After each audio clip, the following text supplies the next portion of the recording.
Wire വീർത്തിരിക്കുന്നു, എപ്പോഴും ടോയ്ലറ്റിൽ പോകേണ്ടി വരുന്നു. കാരണമറിയാൻ ആശുപത്രിയിൽ പോയപ്പോൾ ഗർഭിണിയെന്ന് വിധി എഴുതി ഡോക്ടർ. 24-കാരിയായ എമ്മ കൊലിഡ്ജിനാണ് ഈ അനുഭവം ഉണ്ടായത്. അലർജിയോ കുടലുമായി ബന്ധപ്പെട്ട എന്തെങ്കിലും പ്രശ്നമോ ആയിരിക്കാമെന്നാണ് എമ്മ കരുതിയത്.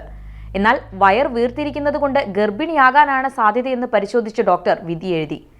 അതേസമയം ഗർഭപരിശോധന നടത്തിയപ്പോൾ ഫലം നെഗറ്റീവായിരുന്നു. താൻ ഗർഭിണിയല്ലെന്ന് ഉറപ്പായിരുന്നുവെന്നും ഡോക്ടറുടെ നിർബന്ധം കാരണം പരിശോധന നടത്തുകയായിരുന്നുവെന്നും എമ്മ പറഞ്ഞു. കൂടുതൽ പരിശോധനകൾക്കായി മറ്റൊരു ഡോക്ടറെ കണ്ടു. അവിടെ വെച്ച് സ്കാനിംഗ് നടത്തി. പരിശോധനയിൽ ഓവറിയിൽ സിസ്റ്റ് ആണെന്ന് മനസ്സിലായി. വൈകാതെ ഒവേറിയൻ ക്യാൻസറും സ്ഥിരീകരിച്ചു.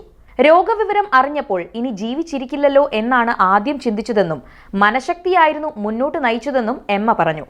2023-ലായിരുന്നു ഏറ്റവും ഒടുവിൽ കീമോ ചെയ്തത്. സ്കാനിംഗ് നടത്തിയപ്പോൾ പിന്നീട് അർബുദത്തിന്റെ സാന്നിധ്യമൊന്നും കണ്ടെത്തിയില്ലെന്നും എമ്മ പറഞ്ഞു.